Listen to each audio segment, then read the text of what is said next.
Good morning and welcome to the Morning Burrito. I'm Michael. I'm Eric. And it is Tuesday at 10 a.m. And man, do we got a fun show for you today. Yes, we do. So we spent the last 2 weeks on fear, just to back up a bit. And those are kind of heavy. They were heavy. That was heavy. We learned a lot, though. We did. I suppose that's a good thing. We did. And I hope you learned something, too. Comment below if you have some questions that you'd like us to follow up on that conversation. Or just simply tell us you learned absolutely nothing. Yeah. Don't ever talk about that again. That's an okay comment. Yeah, that's good. I'll take it. Yeah. So, this morning's already been a train wreck. Train wreck? No coffee, no burrito.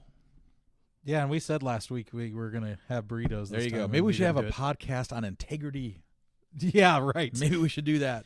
More like we should do a live broadcast from a location that sells burritos. That sounds like a wonderful idea. We would make sure we have burritos. We should try. So okay, that's coming soon. The live show coming soon. You're not going to miss it. So this will be an interesting show because, as you can see, there's really nothing on the page. And I have no iPad today, so and this iPad's actually just keeping time for us. So true. It'll be interesting to see how this unfolds. Well, it's a topic today that I do think that we can handle this. Yeah, I think it's going to be fun. We can handle this. You may not be able to handle this as viewers because, well...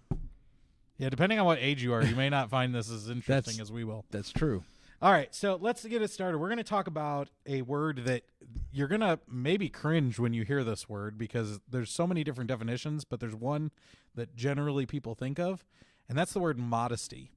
And when we... Quick, what do you think of? You can think of clothing. I think of bathing suits. Yeah, I mean, you think of either women or men and not dressing appropriately. But today, I mean, that may be part of the conversation at some point today, but the definition we're going to go off of, this came off of Google. And this is the Google Burrito Podcast. Yes. So Google, thank you for this wonderful definition. It's modesty is a behavior, manner, or appearance intended to avoid impropriety or indecency. So we're going to talk about modesty in a much more generalized form. Not if you put a Bible verse on that would actually preach. We do have one. I think we're going to share that later. Okay, we'll find it. Good. We'll find it when we get that time. Yeah. Okay, I'll start searching. So let's start the conversation in some place that my generation has certainly grown up with. You just played an age card. I did, but it's true. So we were talking in pre-show. I am part of the Nintendo NES generation. And I am part of the Nintendo original generation. That's what NES is. NES? What's NES? NES is the gray one. You had the cassettes that you go and put them down in the slot. With the brown box. No. That's Atari. Oh, See, this is how old you are. Wow. You don't even remember Atari. Wow, no, Atari. I was the original Atari person. Now, we had an Atari in my house. That was the first video game console we had, but it came out well before I was born. The brown with the big old joysticks? Yeah, and they had the joysticks, and then you had the turning knob thing. The big old orange button. Yeah. I love, played Tanks. Can we start this podcast over? I'm just kidding. Go ahead. Oh, Tanks on Atari. Oh, Tanks. Tanks was a great game. Here's the thing. When we go back even to the NES, which is the Nintendo Entertainment System, which is what NES stood for, and Atari, those first two video game systems, it was such a simpler time in video gaming because the graphics stunk, the capability of those machines was limited at best. The music was like dun dun dun dun dun dun dun, like MIDI tones and whatever. But I will never forget when I won. I don't know if I've ever told you a story. So this is a great time to tell you. I won my Nintendo at a basketball game. My dad worked for a university in the Chicago area, and they had their I think it was homecoming time. They had their homecoming gala or whatever, and I went with my dad, and he bought a raffle ticket for me. I'm not even joking. The ticket number was 1234. Something an idiot would have on their luggage, like combination on their luggage, as they say in the movie Spaceballs. But that was my ticket number. And I sat there at the game at halftime when they were announcing the numbers.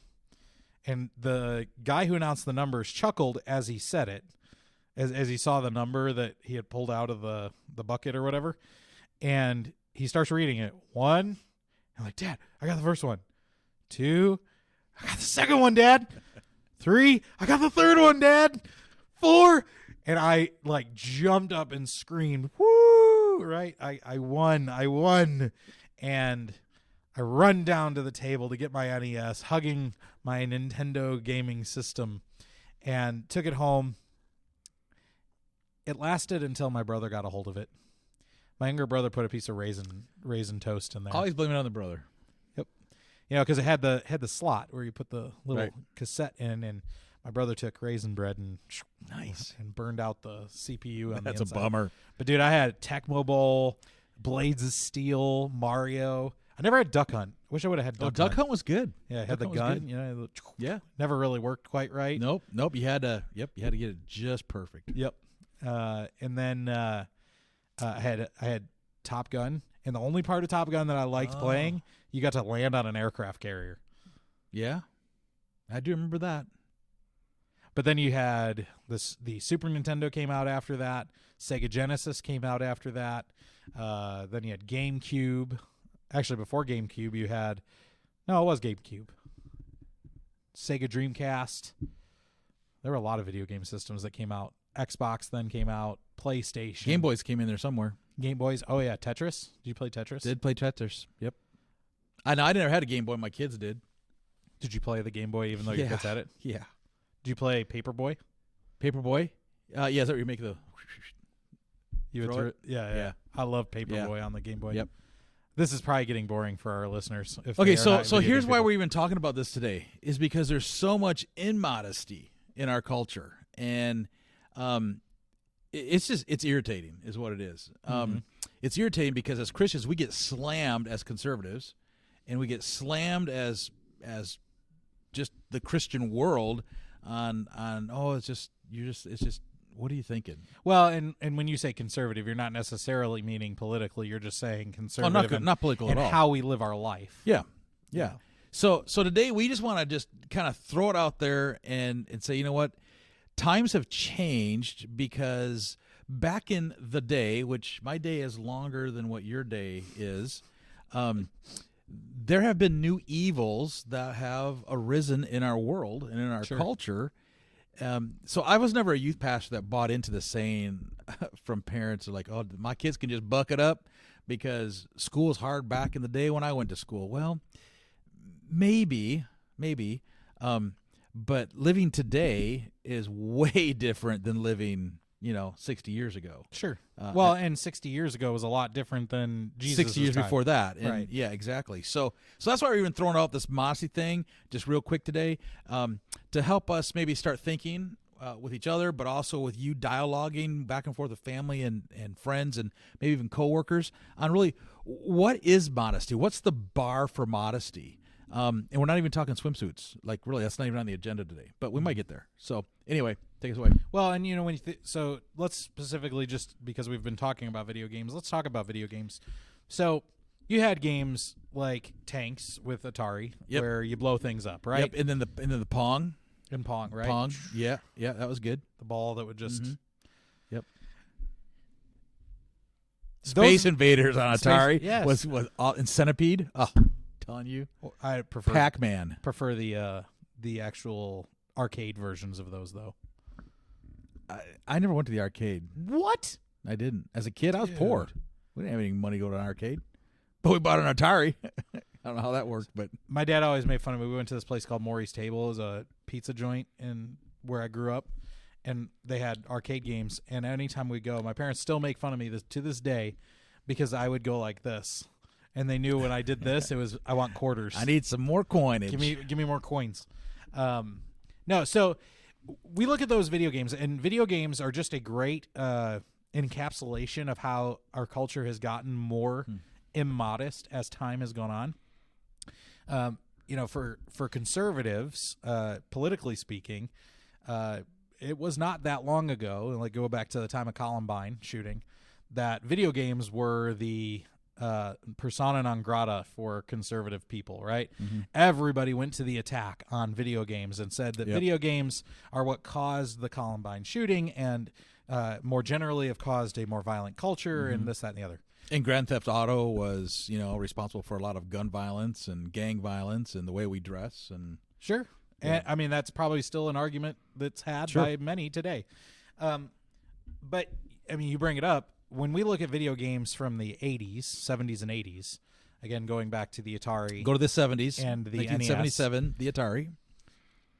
And we look at video games today. I play Call of Duty with students and adult leaders all the time.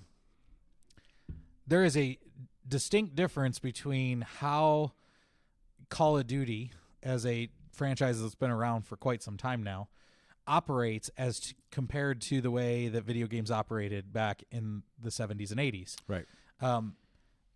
They didn't have video games meaning did not have a hold on students or young people or even adults for that matter. Because we were outside riding bikes and skateboards and stomping in mud puddles. And part of that's a function of the video games were not nearly as interesting as they are today, and they don't immerse you in culture, in a culture.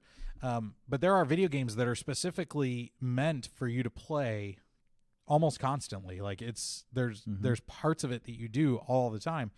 And I mean, think about our phones. We're constantly playing games on our phones or our tablets. Video gaming has just changed, and part of that. When we go back to the idea of modesty, at least in my opinion, as somebody who likes to play video games, we can look very specifically at the immodesty things within the games, but I think there's something more broad that's happened. We have this immodesty, this diversion away from what is decent, is that we have lost all sense of reality because of video games. Video games have caused us to lose our sense of reality. I would say it's not the only thing that's caused us to lose that. Sure. But they are huge. I mean, because they do grip us. They grip us in every area of our life, especially at the ages that they're targeting, right? I mean, they're targeted. Right.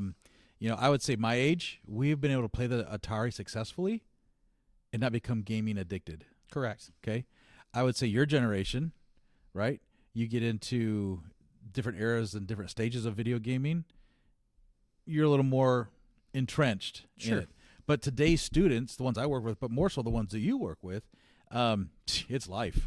No, there's no doubt. And because now you can talk to each other. Right. Exactly. I mean, you're playing against each other. We didn't have that technology then. So we've talked about him several times. My buddy Kelly, our buddy Kelly. Again, you bring him up. Bring him up. I hope he's going to listen to this one.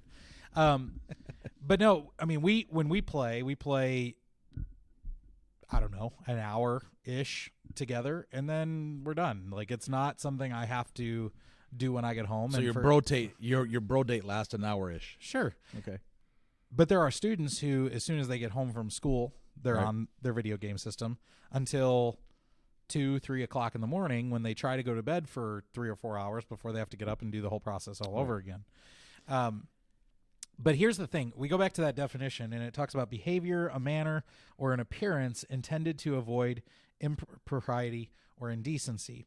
There is a lot of indecency in video games. There's a lot of impropriety in video gaming culture.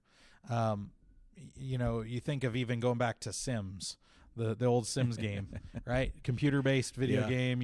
Build it and go. The impropriety and the videos that have come from that of people doing inappropriate things on those games. Now, this is not to say that video games in and of themselves are bad. There's nothing wrong with video games, depending on what kind you're talking about. But, I mean, there are some that are too violent. There are some that are just flat out indecent. You brought up Grand Theft Auto. This is not to beat up on the creators of Grand Theft Auto, but I can tell you as somebody who's a youth pastor, but also somebody who's a father, I don't want my kid anywhere near Grand Theft Auto because I've played it and I know what is in it, and it's not appropriate. So let's just talk for a second on that, because the appropriateness, I mean, we were kind of talking, the micro, but also the macro of gaming. When you go from the innocence of 1977 and Atari to what we have today, I mean, we didn't have half-naked women. Correct. Or even naked women. We didn't have the sexual teasers and innuendos in our games, which are way different. We didn't have the drug culture that we dealt with in video games. We didn't have, the music and the lyrics that come with some of the music in our games. We had background music. We didn't have cuss words coming at us when we didn't do something right in a game, Right. or when we do kill somebody right in a game, right? And we didn't have the horror and the gore and the blood splatter in our games. We had little puffs of smoke when the starship blew up. Pow. Yeah, pow, zow, bam. That's what we had. So even that, Scripture talks about guard your heart. So with modesty, that is a huge part of guarding your heart. Guard it. Don't just go with culture. We talked about that on Sunday a little bit at Herm Ness. Don't let culture, rule you. Don't just float with culture because it's going to mess you up. So I think my advice to parents today, grandparents today, if you don't know what's on the video game, sit and watch it. You don't have to play it. Don't have to understand the game, but just watch. And then put a clothespin on your lip. Well, don't even say anything. Just watch. And as an adult, as somebody who is a follower of Christ, and I'm a dad, but I'm also a student ministries pastor. I love my students. It's hard these days to connect with our students because, when 10, 12 years ago when I started in this thing, things were just different. Yep. Video games were different. I mean, it's amazing how 10, 12 years things change so rapidly now. That's probably the biggest difference between 60 years ago and today. Mm-hmm. The Industrial Revolution sped up so much in the last 50 years that, they always talk about generations used to be father, son, grandfather, whatever. Now it's like 2-3 years there's a generation because everything's different every 3 years. The technology is significantly different. I mean, you think about it, I started in ministry 2009, and I got my first iPhone. The iPhone 3GS, which was the first iPhone I ever owned, is like dwarfed by my iPhone 11 that we're using to do this podcast with, right? I mean, it's amazing the difference. And the video game systems, the video game culture has developed in a very similar way. As parents, you need to be careful that you don't say, "Oh, well, we'll just let boys be boys or girls be girls," or they'll, it's no big deal. I promise you that what you put in your kid, allow to be in your kids' brains and in their eyes and in their hearts, is going to be a problem in the long run. Mm-hmm. Yep. And you brought up music, so well, hang on the video game thing. You remember the day, and you may not remember the day. Do you remember your first gaming party and what it looked like? Your network party. I don't know if I remember my first one, but I do remember that when we got our first Xbox, one of the things that was big about the Xbox was the network capability that you could have with an Xbox. The game Halo came out. Right, that was Halo. the big thing, right? Mm-hmm. And I'll never forget being in my dorm when I lived on campus in college, and we all had our Xboxes. And this is before the 360 or now the Xbox One came out, and because I'm old, and we had all these Ethernet cables just running, and in the middle of our long hallway of our dorm floor is like one of those LAN router box things, Mm-hmm. right? And all these long Ethernet cables are running to the different rooms in my dorm hall so that we could play each other connected on Halo. And we had, I don't know, 20 or 30 guys, I think, playing Halo, four people in each room. Mm-hmm. It's different. Like, so you were in college when that happened, right? yes, I was a youth pastor when that happened. yeah, I'm young. So here I know, but here I am. My students come to me because they're into this, and Halo was the game, right? And they came and said, "Hey man, Pastor Eric, we want to have a network party." I was like, "Cool, what's a network party?" I'm thinking they don't have a clue what they're talking about, and I had no clue what they were talking about. Mm-hmm. And they're like, "We want to bring our computers and our gaming stations and all this," and I'm like, bring them where? We want to bring them to the church.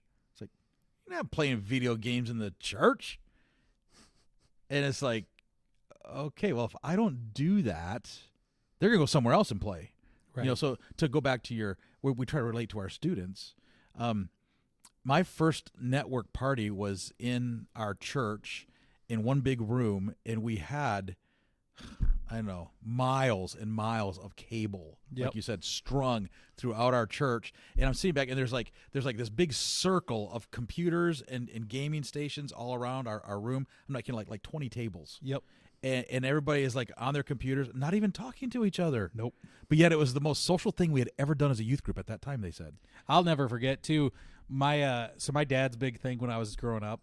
My dad always told us when it came to video games, do not touch my TV. Yeah, don't Don't mess with my TV. Which is funny because my dad had me hook up everything for his TV.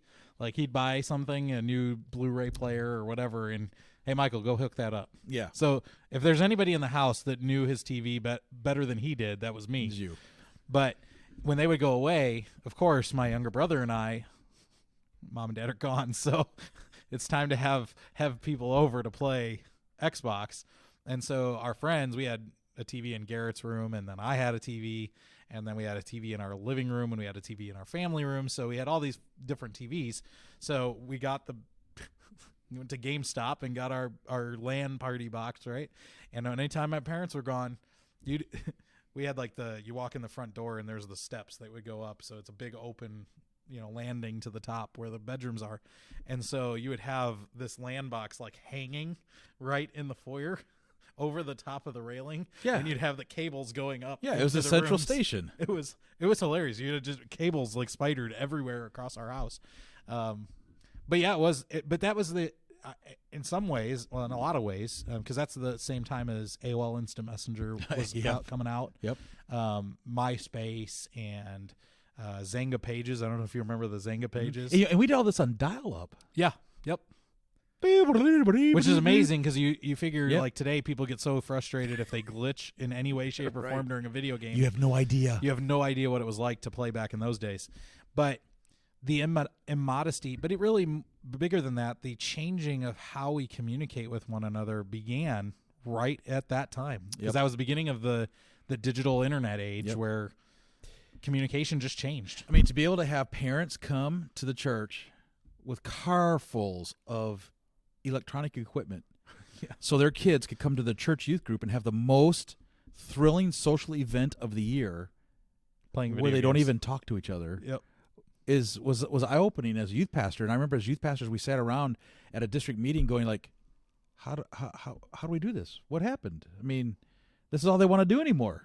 And pizza and video games. Pizza and video games, that was it. So let's go to music. Yeah, so we've seen the same shift take place in music. Now, to back up a second, the church has had a, shall we say, checkered history with music for a long time. The church as a organization, not just one individual church, not just one individual denomination, the church as a whole has had issues with music from nearly the beginning. Only if you play it backwards. The Black Album by the Beatles or whatever it is, right? Play it backwards and you'll hear the devil. No, but the church, I mean, classical music. We go all the way back to classical music. It was evil at one time. It was evil at one time. A lot of the hymns that, many church, saints that we would call them today. Gotta sing the love, hymns that right? came from the bars. They came from bar songs, in particularly the Western European countries, right? Particularly Britain. We just threw the Brits under the bus. That's right. And back over on top of them. I mean, Charles Wesley and John Wesley, who wrote a lot of famous hymns, and John Wesley being our denominational father, theologically speaking, they wrote songs that were bar songs. I mean, that's just what they did. They took what was unholy, being used in drinking atmospheres, right? Well, it was culturally. Drunkenness. We would say it was culturally relevant. Yeah, it was culturally relevant at the time, and they took those melodies, right? Just the music, not the lyrics, and they put to those melodies beautiful, in many cases, theologically sound music, songs. But we fast forward through modern culture, modern time, musically. The church has had probably over the last 100 years, had a much more checkered history with music in recent vintage than even before that. You go back to the 20s and beyond, from the 20s till now, the 1920s till now, the church has had a real hard time with music, and a lot of that has to do is the immodesty that came with music as music changed over time. Is that fair? Yeah, well, yeah, I would think so. But I think the modesty issue changed, right? Modesty in the 20s was the dancing, right? The dancing was speakeasies and whatever. It was the immodest dance. Fast forward a little bit to even swing dance era. It was the dancing that was wrong. The lyrics were probably just as wrong, but that wasn't the focal point. It was the physicalness of the music. It was the relation to the dancing that caused the music to be kind of thrown under the bus. Right. To where now it's swing dancing and Super Bowl halftime, not even in the same ballpark. No. Right? Nobody not many people would go and look at swing dancing and be like, "Oh man, that's so immodest." Yeah. They think it's they would not old think school. They would not think sex on a stage where pick anybody almost and that's what you would think. Turn on the music, Yeah, we were talking videos. in pre-show. There's an artist who wrote a song that I think is widely accepted, Lil Nas X. He wrote a song called Old Town Road that people across all kinds of spectrums. Even our kids have picked it up. Yeah. My daughter knows it. It's not like we play it in our house, but she just hears it, from time to time and whatever. She's a pastor's kid. She's a pastor's kid, yeah. She's kind of sheltered.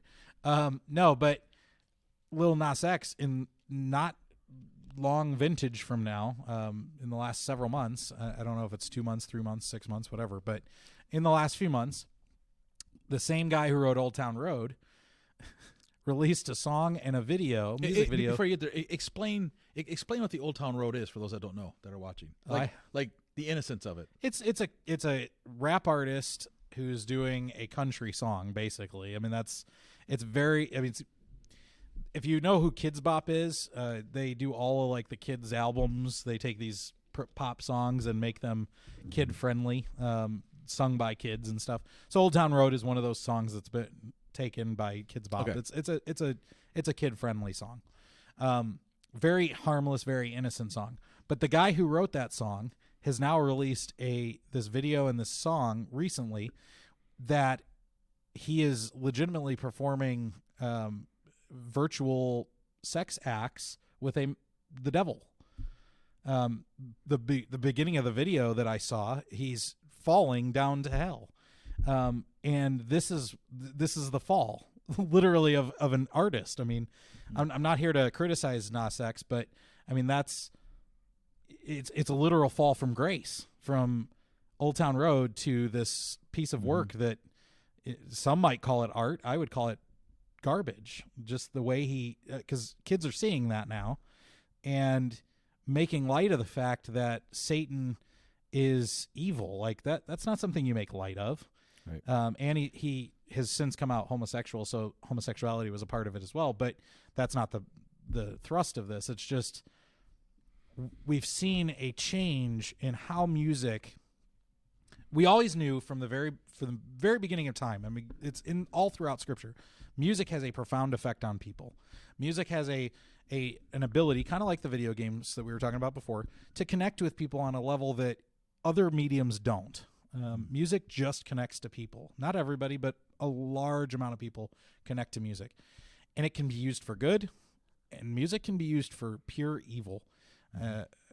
In my lifetime, I've seen music talk about killing police officers, about objectifying women, about hurting other people, about committing suicide. So just that list right there, back in like the 70s, that wasn't even in the music. I'll even say the 80s. I think it was there. It just wasn't as prevalent. Well, okay. You think about it was not accepted in culture. And you think about AC/DC. It wasn't mainstream. Or not AC. Def Leppard. Def Leppard were a song that pours some sugar on me. Okay. Yeah. Okay. That's a song from the 70s that a lot of people don't think twice about it when they sing that song. Right. But if you listen to the lyrics, you're like, this song is wholly and completely inappropriate. You're right. I used to drink beer to that song. Then again, I think of movies like The Goonies. Sorry. I grew up on the movie The Goonies, And I watch it now as an adult, and I almost blush. I'm like, man, I can't believe I watched this as a kid. Yeah, but just for the point of it has changed. It has changed. I mean, I don't know if the modesty has changed in the music or just what we accept. I think it's both. I think there's a lot less modesty in the music itself. When we say music, I'm not talking about the chords and the notes that make. We're talking lyrics. The lyrics. I think that has changed. I mean, we talked in pre-show about Cardi B's song "WAP." I mean, I'm not even gonna say what WAP stands for. I mean, it's just gross. This is the kind of stuff that is filling our kids' ears and their minds. And so parents, I mean, again, we're talking to you. It is incumbent on us as parents to protect our children. I'm not saying shelter your kid away and hide them in a closet so they don't see or hear anything negative, but we have to protect what they watch and what they listen to, because this stuff is dangerous. And and I think what we're trying to tell you is listen and research so you understand. Because that's our role as parents to help with this whole modesty thing. Is a parent teaches a child what is modest, right? A parent teaches a kid how to dress. A parent teaches a kid how to talk. Yeah. A parent teaches a kid how to act in public, how to respect in public, how to love their neighbor. And if we just let culture, if we just float with culture on like a topic like this, you're not being very modest in your parenting. Well, and I'm speaking to myself as a parent too. I need to be a modest parent and listen. If there's words in my kids' music I don't understand, my parents probably could have got away with it without really knowing or understanding. But anymore, you can't afford that. No.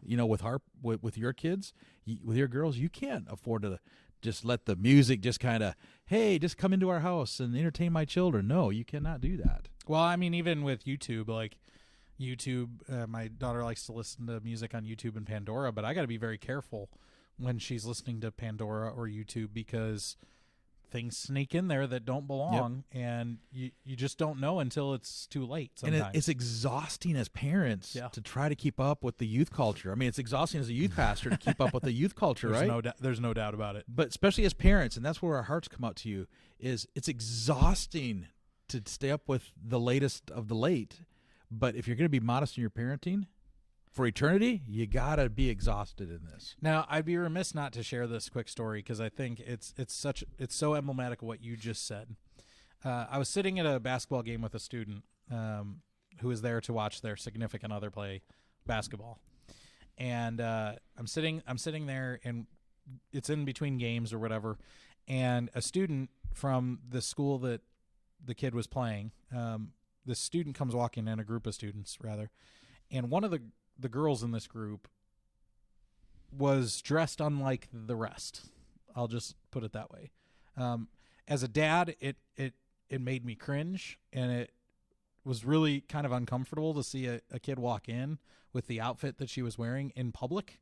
And the student who was there to see her boyfriend, she leaned over to me and she said, "My dad would kill me if I walked out of the house like that." And that's good parenting. And that's so. I mean, that goes to what you say. She recognized it wasn't a negative thing for her. It was, I would never dress that way because I've been raised not to dress that way, and I know that being modest and carrying myself with a manner of respect is important. But that just goes to show how influential a parent who's doing their best and parenting hard. And that doesn't mean kids don't still do dumb things. I mean, we could raise our kids perfect and still have them do stupid things. I mean, look at Adam and Eve with Cain and Abel, right? They had a perfect situation, basically, and Cain still killed Abel. So. I got a better one than that. Look at God and Adam and Eve. Well, good point. Yeah. I mean, perfect kids, and they still messed up. They only had one no. Yeah. And they still chose no. Right. But when it comes back, when we talk about this modesty issue, whether it's the video games, music, TV, movies, their language, because I can definitely say language has changed significantly since I was even get into that in 7th and 8th grade. I mean, I'm not saying that I didn't swear in 7th and 8th grade, but the manner or the frequency with which I hear 6th, 7th, and 8th graders, just my middle schoolers, using language not necessarily my particular youth group, but just in out in public. I am floored that kids use the kind of language that they do. Mm-hmm. I mean, my daughter has said she's heard words at school that I can't believe that a fourth grader would hear. I mean, in school, it floors me. So all of these issues. So it's like growing up, my swear words, darn, Dang it, shoot. I get my mouth washed out for those because in my home those were swear words. Yeah, it's funny. I didn't use a swear word until I was around my mom, until I was actually like well into my adult years. And it was on accident. We were eating at the dinner table like Thanksgiving or something, and I dropped something and it just slipped out. I mean, it was just one of those things. I don't even remember what word I used, but it could have been the S word or the D word or something, but something came out of my mouth and oh no. Life is over. Like I forgot where I was, forgot what I had said. Like it was awful. But again, folks, I mean, the big thing here, we're not trying to tell you you're a bad parent if your kid has, not at all, particular types of music or movies or TV or video games or whatever. You have to make those decisions as a parent. I think that's fair. But you do have to have prayerful consideration. If you're a believer, we've talked all this year so far about filtering everything through Jesus. And this is definitely one of those things that needs to be filtered through the lens of Jesus. And you need to make the best decision for your child and for your family. And you shouldn't be trying to make that decision all by yourself. Right. And, even grandparents. So if there's grandparents that are watching this today, grandparents are classic. It's the classic age group to come, maybe to a youth pastor. But they would come to me as a youth pastor and just go, man, I am so glad I'm done raising kids. And I want to say to grandparents today, listen, you are not done raising your kids. Or your grandkids. What you need to do is you need to go to your kids and say, do you know what your kids are listening to? And you're going to get pushback because moms and dads, honestly, have accepted a lot of what culture is. And there we have it. And that's why we're even talking about this modesty. And some of them are doing it too. Yeah, and some of them are doing it too. And so grandparents, push back. Go, be bold. Go. Ask the question because you're not done raising your kid and you're not done raising your grandkid yet. So we're going to wrap this up. Yeah. Okay, so here's the verse that comes to my mind when we start talking about modesty. Because modesty it doesn't just happen. It takes work. Yeah, a lot of work. And it's Ephesians chapter 5, and it's a very familiar passage, but it sets out some pretty cool standards for modesty because if it doesn't go in, it's not going to come out. Like if the bad doesn't go in, you've heard that, bad goes in, bad comes out. So Ephesians 5:1 says this: follow God's example, right? Be an imitator of God. In a lot of translations, that's what it says. So if you're imitating God, you can't get much more modest than that. The things of culture, if you're imitating that, well, that's kind of where the downfall comes. And there's a lot of reasons for that. Sure. More than we have time to talk about today. But going on, here's just a short list of things that you can think about. Among us, you got to be modest. There must not even be a hint of sexual immorality. So the word hint there really means hint. No matter how you translate it, it's hint. Not even a little bit. It's not even a skosh, whatever that means, right? Is that even a word? I've heard that word, and I don't know what I don't know means. who says it. But I just know it means small. It's I never hear of skosh. I don't hear that. But so whatever a skosh. So the hint, don't even let there be a hint of sexual immorality, which would pretty much eliminate any form of video game almost, or any form of music at this point in our culture. Now, I know I went to the extreme on saying almost, all right, so... but it says any kind of impurity, greed, that they're improper for God's holy people, no obscenities. Oh, man. Okay, Talk about music and video games. There goes these two topics, right? TV. Right? Yeah, movies. TV, sitcoms. I mean, there's a whole lot to modesty. It's not just the bikini thing. Foolish talk, and that doesn't mean talking just, crazy things. You're talking like a fool. Conspiracy theories would fall into totally that. Yeah, exactly. Coarse joking. Okay, Water cooler. How rude and crude can you be, right? These are all out of place for God's people. Rather, in those places, this is what you do. This is the modesty part. Give thanksgiving. Yeah. Be thankful. It's being thankful for what you have. So basically, it says, be sure there's no immoral or impure in your life, because those people, there's no room for them in the kingdom. Let no one deceive you with empty words, because such things will bring on God's wrath to those who are disobedient. Therefore, do not be partners with them. So it starts out with the whole idea of saying, hey, be imitators of God. Do not be partners with the world. One of the best things I ever did as a youth group in my youth pastor days was we sat down as a leadership team, and we took the top, like each kid was supposed to come with their number one secular musician or group, band, whatever, that they just were in love with, right? Sure. And this is before all That's the boy. probably NSYNC back No, then. this is before the boy bands even hit the scene. So I'm that old. And what we did is we wrote a letter to them. That was the challenge. Write a letter to them and tell them that you just love them, and that you are praying for them, and just write out a short little prayer, and just leave it at that.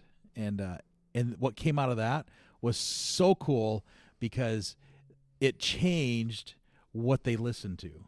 It changed the heart of that student, and they were able to come back and go like, well, man, I'm praying for them while you listen to their music. And that wasn't even the intent, right? But the follow-up question was, well, are you still listening to their new album or whatever? Oh, no. Well, you still praying for them? Oh, yeah, I'm still praying for them. So it changed. It brought a spiritual enlightenment to their heart there. So parents, grandparents, those of you that are listening today, we're just loving you, and just trying to say we're in it with you. We're both parents. Kids are different ages. Both youth pastors, just different ages. But both Christian men that are serving the Lord, chasing Jesus the best we can. And if we aren't modest with our families, culture is going to upset our families. Culture will destroy our marriages, our kids, our priorities, and our spirit in our life. So I think Herm Naz, I think we do a good job at it. I think you do a great job with students. I think you do a great job with parents, keeping it in front of them on appropriateness with their spiritual life. So I think Herm Naz, we do a good job of it as a church. So I don't know how your church does, where you're at, but anyway, that's all I got. Yeah, I think it's been a good conversation. And, if you have any We questions. barely got started. Yeah, I mean, there's a lot. This is a deep topic that can be unpacked. It didn't seem that deep when we talked about it. No. I mean, it wasn't deep as fear. Deep, but, no. But no, if you have questions, I mean, don't hesitate to reach out to us, because, I mean, this is, as you said, this is a battle that we're fighting in our own families, in our own ministry. So, we could use the encouragement. I know I can as a youth pastor. It's every day it's like, oh man, culture just makes me more frustrated every day. And it's almost to the point that coffee doesn't even help. I wouldn't know about that. You should try it. Well, we'll see you next week, 'Kay. 10 a.m. on Tuesday. Thanks.